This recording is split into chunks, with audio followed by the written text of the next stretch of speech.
Whenever I hear of software as a service, I imagine most people tend to think of things like operating system updates, subscription updates like Adobe Creative Cloud, or even apps on your phone.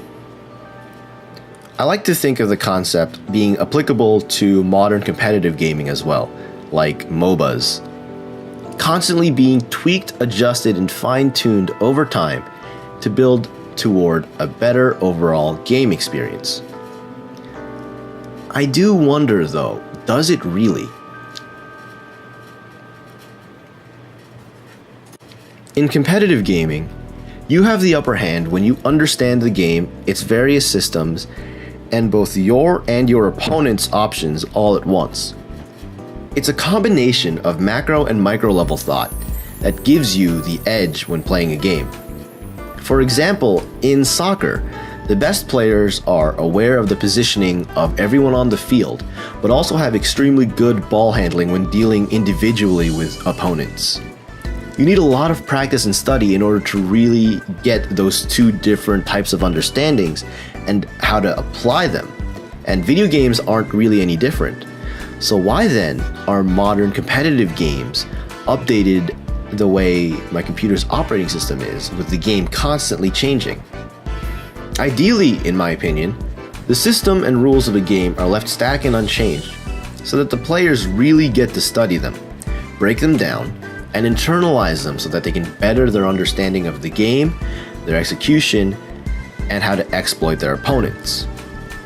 Super Smash Bros. Melee came out in 2001. It hasn't been updated since, yet it still has a thriving competitive scene, with an immense amount of game research behind it. While only a handful of characters in the game are even considered viable for competitive use at the highest levels of play, some characters and moves that are considered overpowered, like Fox and his Shine, have been studied so much that given equal player skill levels, it can be a toss-up as to who would really win in a fight.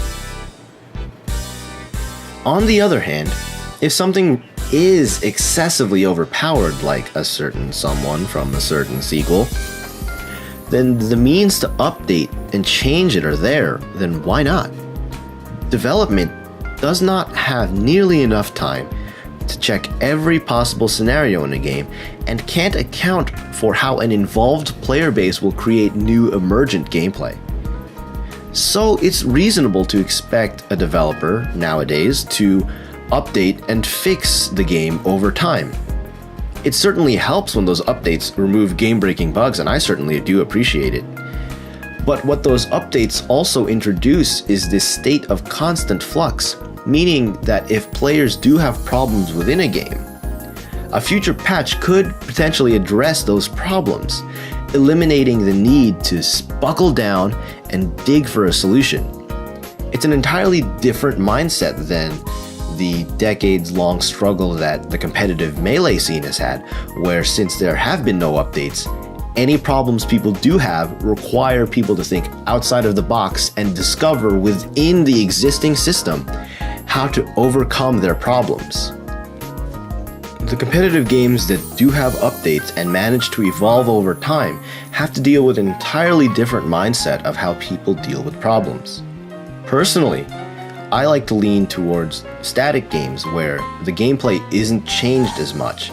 I'll certainly take a bug fix where I can get it, but I like when a system is able to be studied in depth and the players who have problems have to learn how to deal with them creatively.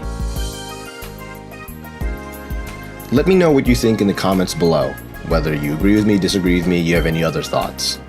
And if you want to know what I'm up to, follow me on Twitter at yo_triptech. I have a bunch of other videos on game thoughts too, so you should check those out and let me know what you think. See you guys in the next one.